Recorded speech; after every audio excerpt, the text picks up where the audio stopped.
अपने घरों पर विराजमान विघ्नहर्ता भगवान श्री गणेश का पूजन कैसे करें, देखिए हमारी खास पेशकश श्री कृष्ण निशा तिवारी भागवताचार्य के साथ सिर्फ पल पल इंडिया न्यूज पर। हरिओम।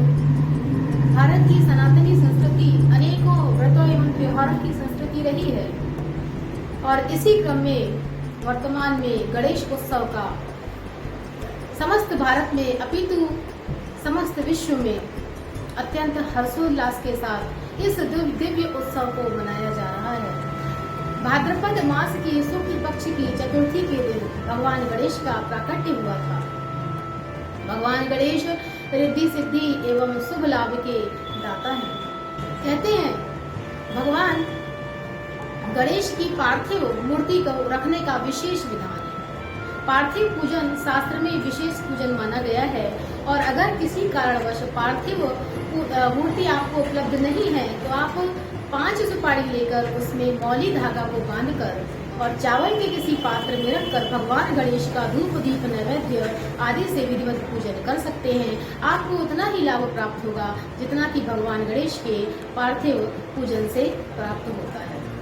भगवान गणेश प्रथम पूज्य माने गए हैं क्योंकि पुराणों में कथा आती है कि एक बार शर्त लगी कि देवादिदेव महादेव ने देखा कि मेरे पुत्रों में कार्तिकेय ज्यादा श्रेष्ठ है या भगवान गणेश ज्यादा श्रेष्ठ है। तो कहा गया कि संसार की जो 3 बार परिक्रमा करके पहले आ जाएगा वही श्रेष्ठ है। तो कार्तिकेय अपने वाहन मोर पर सवार होकर इस संसार की परिक्रमा करने निकल पड़े, लेकिन भगवान गणेश का जो वाहन है वह मूषक बहुत छोटा था और भगवान गणेश अत्यंत स्थूल रूप के हैं। तो उन्होंने बोला कि मैं किस तरह इस तीव्र वेग से परिक्रमा नहीं कर सकूंगा। तो भगवान गणेश ने अपने माता पिता को ही अपना सारा संसार मानकर, अपना सारा लोक मानकर अपने माता पिता की ही परिक्रमा 3 बार करके उन्हें प्रणाम करके समस्त संसार के समक्ष माता पिता की महिमा को वर्णित किया है। माता पिता ही हमारे प्रथम गुरु हैं, उनमें ही हमारा सारा संसार समाया है। भगवान गणेश को सिंदूर चढ़ाने का भी विशेष महत्व है। सिंदूरम शोभनम रक्तम यह कहा गया है। तो भगवान कहते हैं जब क्रोध में भगवान शिव ने भगवान गणेश का मस्तक विलीन किया तब माता पार्वती क्रोधित हो गई और उन्होंने कहा मुझे मेरा पुत्र ला कर दीजिए। और जब गज का सिर लाया गया तो सिंदूर से ही उसे जोड़ा गया। इसलिए सिंदूर चढ़ाने से भगवान गणेश अत्यंत प्रसन्न होते हैं। भगवान गणेश को 21 गांठों की दुर्वा चढ़ाने का विशेष महत्व है। 21 पत्तों वाली नहीं, गांठ वाली दुर्वा का विशेष महत्व है। 21 दुर्वा ले आइए और विधि विधान से उसका पूजन एवं अर्चन गणेश पूजयामी आव्यामी इस तरह से उसका विधिवत पूजन करिए। भगवान गणेश की असीम कृपा प्राप्त होती है। भगवान गणेश को लड्डू एवं मोदक का भोग लगाया जाता है क्योंकि माता अनुसुईया ने भगवान गणेश को मोदक का भोग लगाया था। और दुर्वा चढ़ाने के बारे में कहा जाता है कि एक बार जब अनलासुर राक्षस ने अत्यंत अत्याचार से जब त्रस्त हो गए ऋषि मुनि तो उन्होंने भगवान महादेव से प्रार्थना करी अनलासुर राक्षस के वध के। तब भगवान महादेव ने भगवान गणेश की आराधना करने के लिए कहा और सभी देवता एवं ऋषिगण भगवान गणेश के पास गए और उनसे प्रार्थना की। तब भगवान गणेश और अनलासुर राक्षस का भयंकर युद्ध हुआ, लेकिन वह अनलासुर राक्षस पराजित ही नहीं हो रहा था।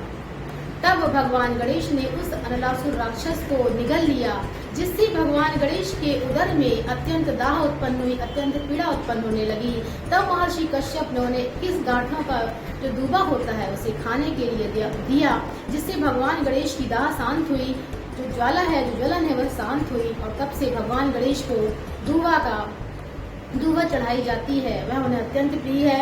और कहते हैं ददर्भी ऋषि थे जो भगवान गणेश के अत्यंत प्रिय भक्त थे, बहुत बड़े भक्त बताए गए हैं ददर्भी ऋषि। भगवान गणेश ने उन्हें वरदान दिया कि अगले जन्म में आप दूबा के रूप में उत्पन्न होंगे और वह दूबा ही जो मुझे चढ़ाएगा उसे मेरी विशेष कृपा प्राप्त होगी। भगवान गणेश को मोदक चढ़ाने का भी एक कथा माता अनुसुईया की आती है कि माता अनुसुईया ने भगवान गणेश को घर में आमंत्रित किया भोजन के लिए और जब वह भोजन खिलाने लगी और अंतिम घर में अंत तक भोजन जब समाप्ति की ओर था तो माता अनसुईया को चिंता होने लगी कि अब मैं भगवान गणेश की क्षुधा किस प्रकार शांत करूं। तब अंत में माता अनसुईया ने मोदक बनाया और उस मोदक को ग्रहण करते ही भगवान गणेश की क्षुधा शांत हो गई। इसलिए भगवान गणेश को लड्डू और मोदक अति प्रिय है। घर में जब हम गणेश विराजित करते हैं तो दाहिने सूंड वाले भगवान गणेश को विराजित करना चाहिए, क्योंकि भगवान जो दाहिने सूंड वाले हैं वह सिद्धि विनायक बताए गए हैं। उन्हें जब हम विराजित करते हैं तो घर में रिद्धि सिद्धि का आगमन होता है। और घर के द्वार में अर्थात घर के बाहर हमें बाईं सूंड वाले भगवान गणेश को विराजित करना चाहिए, क्योंकि बाईं सूंड वाले जो गणेश जी हैं उन्हें विघ्न विनाशक कहा गया है। जब हम उन्हें घर के द्वार पर विराजित करते हैं तो घर के बाहर से ही हमारे सारे विघ्न वापस लौट जाते हैं। भगवान गणेश उन्हें बाहर से ही लौटा देते हैं। और जहाँ तक गणेश चतुर्थी का प्रश्न है तो कहते हैं कि गणेश चतुर्थी के दिन कभी चांद को नहीं देखना चाहिए, क्योंकि इससे दोष होता है। अगर गणेश चतुर्थी के दिन चंद्र को देखा जाए तो चोरी का आरोप लगता है। कहते हैं भगवान कृष्ण ने गणेश चौथ का चांद का दर्शन कर लिया था, इससे उन्हें स्यामंतिक मणि चुराने का आरोप लगा। इसलिए गणेश चौथ के दिन चांद को देखना निषिद्ध बताया गया है। और इसका समन करने के लिए गणेश द्वितीया के दिन चांद का दर्शन करना चाहिए। भगवान गणेश को तुलसी नहीं चढ़ानी चाहिए, क्योंकि कहते हैं कि माता तुलसी ने जब गणेश भगवान से विवाह का प्रस्ताव रखा तो भगवान गणेश ने मना कर दिया। तुलसी ने क्रुद्ध होकर कह दिया कि ठीक है, तुम्हारे 2 विवाह होंगे। तब भगवान गणेश ने भी तुलसी से कह दिया कि ठीक है, तुम्हारा विवाह दैत्य के साथ होगा। माता तुलसी ने क्षमा याचना जब की तब भगवान गणेश ने कहा कि ठीक है, तुम्हारा विवाह दैत्य के साथ अवश्य होगा, लेकिन तुम भगवान विष्णु की अति प्रिय रहोगी और मैंने तुम्हें श्राप दिया है, इसलिए मेरे पूजन में तुम्हारा कोई भी महत्व नहीं रहेगा। भगवान गणेश के 12 नामों को लेकर भगवान गणेश की विधिवत पूजा करनी चाहिए। समकश्चेकदन्तस्य कपिलो गजकर्णका लंबोदरस्य विकटो विघ्ननाशो विनायका धूम्रकेतु गणारक्षो बालचंद्रो गजानना द्वादशैतानि नामानि यः पठेत् शृणुयादपि। इस तरह से 12 नामों को लेकर जब हम भगवान गणेश का विधिवत पूजन अर्चन करते हैं तो भगवान गणेश की विधिवत कृपा हमें प्राप्त होती है। भगवान गणेश रिद्धि सिद्धि और शुभ लाभ के दाता हैं, आमोद प्रमोद उनके प्रपौत्र हैं। इस प्रकार भगवान गणेश सबका मंगल करें, सबके विघ्न हरें।